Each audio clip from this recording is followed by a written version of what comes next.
2회차 마지막 씬에서 정체불명의 여인이 갑자기 등장해 낙준과 해숙의 고요했던 천국 생활에 제대로 물폭탄을 던지고 갑니다. 마치 잔잔한 물 위에 조용히 돌 하나가 아니라 수영장 한가운데에 누가 다이빙한 듯한 장면이었죠. 평온하던 분위기를 순식간에 뒤집어 놓은 그 순간 이 드라마가 왜 전설이 될지 직감하게 만든 포인트였습니다. 그녀는 첫 등장부터 관객의 시선을 단번에 사로잡습니다. 외모도 아름답고 말투는 부드러우면서도 애틋하고 사랑스럽습니다. 그리고 무엇보다도 그녀는 통통 튀는 매력을 그대로 안고 나타났습니다.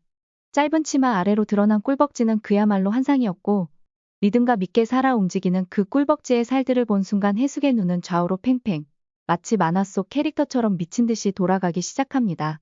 그 매혹적인 비주얼은 마치 만화를 찍고 나온 듯했어요. 진짜 만찢녀라는 말이 절로 나올 만큼 현실감이 없는 매혹적인 오로라가 뿜어져 나왔죠.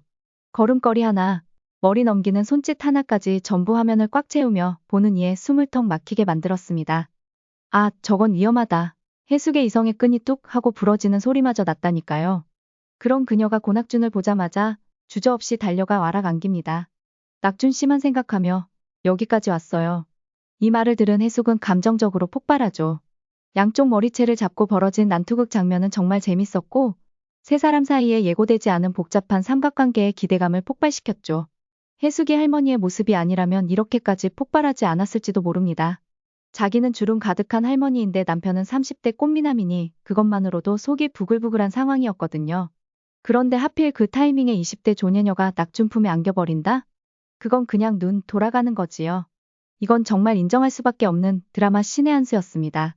그리고 그 순간 등장한 그녀는 단순한 혼란 유발 캐릭터가 아닙니다. 앞으로 이 드라마를 송두리째 흔들어 놓을 핵심 변수, 아니 어쩌면 드라마에 숨겨진 열쇠가 될지도 모르겠습니다. 영애는 해숙과 고낙준이 이승에서 살 때 함께 산 가족과 같은 사이입니다. 해숙은 영애를 딸처럼 아끼고 키웠고 영애는 해숙을 사장님이라고 불렀죠. 두 사람은 함께 일수쟁이 일을 하며 고단한 삶을 버텼습니다. 그러다 고낙준과 해숙이 세상을 떠난 뒤 영애는 혼자 남게 되었고 사장님인 해숙이 너무 보고 싶어졌습니다. 그래서 그녀는 무당을 찾아가요. 정말로 해숙을 다시 만나고 싶어서였죠. 그런데 무당은 해숙의 영혼이 왔다며 연기하듯 해숙인 척하며 말합니다. 나야. 해숙이야. 영애는 그 말을 진심으로 믿고 무당이 해숙의 영혼인 줄 알고 오열하며 무당집을 뛰쳐나옵니다. 그리고 그 순간 사고가 벌어집니다. 도로를 건너다가 교통사고를 당하고 얼굴을 크게 다치는 중상을 입게 됩니다. 죽지는 않았지만 그녀의 얼굴은 심하게 손상되었고 결국 성형수술을 받게 됩니다. 그리고 바로 여기서부터 인생 2막이 시작됩니다.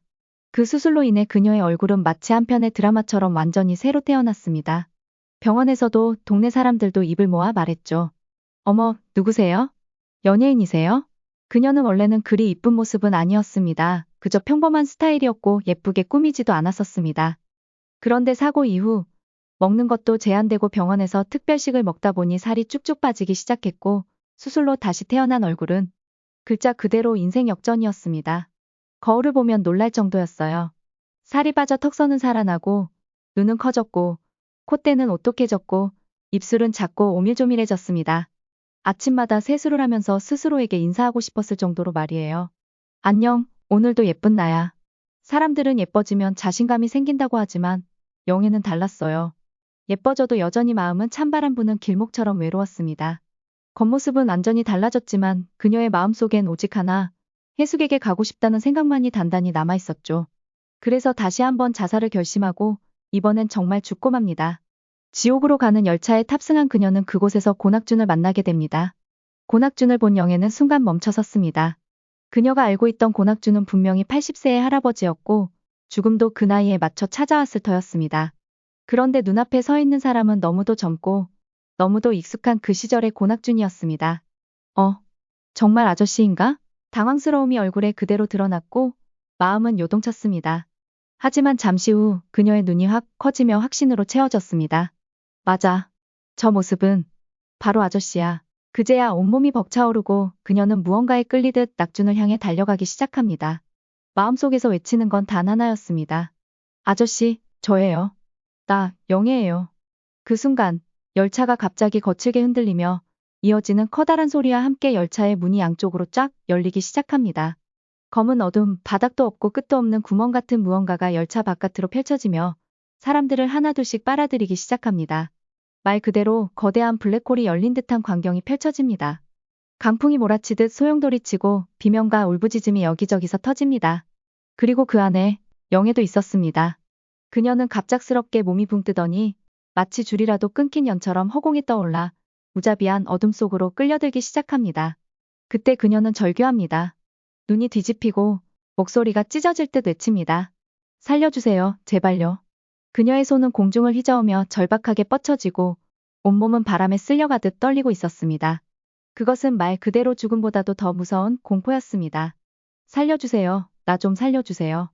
그녀는 절박하게 낙준을 향해 손을 뻗고 낙준은 그 소리에 멈칫합니다. 눈앞에서 도움을 구하는 낯선 얼굴의 여자를 보는 순간 낙준은 망설이지 않습니다. 그 얼굴이 낯설더라도 그 절박한 목소리는 외면할 수 없었던 거죠. 그는 무조건 달려가 그녀의 손을 붙잡습니다. 괜찮아, 내가 구해줄게, 절대 놓지 마. 낙준은 자신도 함께 끌려갈 위기를 감수하며 그녀를 끝까지 붙잡고 열차 안에서 필사의 사투를 벌입니다. 손에 땀이 차고 팔 전체가 저려올 만큼 팽팽한 긴장 속에서 그는 온몸을 뒤로 젖히며 중심을 잡으려 애랬습니다. 그녀의 몸은 공중에 절반쯤 걸쳐 있고 바람은 미친 듯이 휘몰아칩니다. 그 바람에 낙준도 흔들리며 끌려가기 시작하지만 그는 이를 악물고 버팁니다. 열차 안 손잡이를 발로 걸어 고정시키고 온 힘을 다해 그녀의 팔을 당깁니다. 순간 그녀의 손이 미끄러지려 하자 낙준은 자신의 손등에 피가 맺히는 것도 모르고 더 강하게 움켜쥡니다. 그건 단순한 구조가 아니라 삶과 죽음을 가르는 마지막 버팀목이었죠. 지옥의 문이 덜컥하고 닫히는 마지막 순간 마치 공중에서 누군가를 낚아채듯 그는 영애를 잡아당기고 둘은 함께 바닥에 나동그라집니다. 열차 안은 숨막힐 듯 조용해졌고 그제야 낙준은 땀에 젖은 손을 풀고 깊은 숨을 내쉽니다. 그는 그녀를 바라보며 중얼거립니다. 이제 괜찮아요. 살았어요. 우리 둘 다. 그제야 비로소 영애는 자신이 여전히 살아있다는 사실을 실감하게 됩니다. 이 열차에 탄 것도 다시 그를 만난 것도 아직 끝나지 않았다는 걸 깨닫는 순간이었죠. 그녀는 눈을 동그랗게 뜨며 물었습니다. 그런데 아저씨가 어떻게 여기에? 고낙준은 미소를 띠며 답합니다. 저는 천국과 지상을 오가는 우편 배달부입니다. 지금은 소원 편지를 전달하고 돌아가는 길이었죠.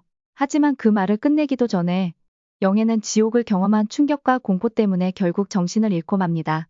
그 순간의 공포는 단순한 두려움을 넘어서 그녀의 기억 전체를 지워버릴 만큼의 충격이었습니다. 그녀가 다시 정신을 차렸을 때 그녀는 자신의 이름조차 기억하지 못했습니다. 자신이 누구인지, 왜 이 열차에 타고 있었는지조차 알 수 없는 상태였죠. 물론 더 이상 고낙준을 기억하지도 못했습니다. 단지 그가 자신을 구해줬다는 것밖에. 영애는 떨리는 목소리로 묻습니다. 누구세요? 저를 이렇게까지 구해주시다니. 정말 너무 고맙습니다. 이 은혜는 평생 잊지 않을게요. 제발 이름이라도 알려주세요. 그 순간 낙준은 잠시 그녀를 바라보다가 부드럽게 대답합니다. 고낙준이에요. 그녀는 그 이름을 가슴 깊이 새깁니다. 그 끔찍한 공포 속에서 자신을 붙잡아준 그 손, 그 목소리, 그 존재. 그 이름만은 남았습니다. 고낙준. 기억은 잃었지만 마음속 어딘가에 각인된 그 이름 하나를 단서로 그녀는 천국의 이곳저곳을 돌아다니기 시작합니다. 고낙준이라는 이름이 적힌 문패를 찾아 어딘가 있을지도 모를 그를 만나기 위해. 그리고 마침내 한 집 앞에 멈춰섭니다. 그 문에는 분명히 이렇게 적혀 있었습니다. 고낙준. 그 순간 그녀는 심장이 두근거리는 걸 느낍니다. 그리고 마주한 낙준과 해수. 고낙준을 본 순간 그녀의 온몸은 반사적으로 움직입니다. 너무나 반가워서, 너무나 간절해서. 낙준 씨. 그녀는 그렇게 그를 향해 달려가 안기게 된 것이지요. 자신이 누군지도 모르고 이름도 모르고 갈 곳조차 없다는 영애의 말에 낙준은 그녀가 당분간 자신의 집에서 지낼 수 있도록 허락합니다. 물론 해숙은 당장이라도 영애를 쫓아내라고 난리를 칩니다. 왜 정체도 모르는 여자를 집에 들여? 우리 집이 쉼터야 뭐야. 해숙 입장에서는 기가 찰 일이었죠. 자기는 주름살 가득한 쭈그렁 방탱이 할머니인데 영애는 이제 막 20대를 넘긴 듯한 너무나도 예쁜 여자. 게다가 자기 남편인 고낙준은 30대의 젊은 모습이잖아요. 누가 봐도 낙준과 소미가 부부처럼 더 잘 어울려 보일 만한 상황이었습니다. 속은 부글부글, 억울하고 분하고 슬프고 서글픈 감정들이 마음속에서 쉼없이 소용돌이쳤지만 낙준이 영애에게 소미라는 이름까지 붙여주고 같이 지내게 하니 해숙은 할 수 없이 그녀를 받아들일 수밖에 없었습니다.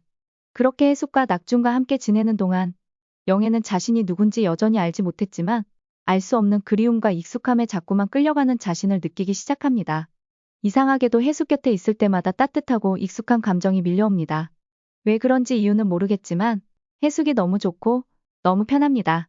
그러던 어느 날부터 그녀는 천천히 그리고 무의식적으로 지상에 살았을 때의 행동들을 하기 시작합니다.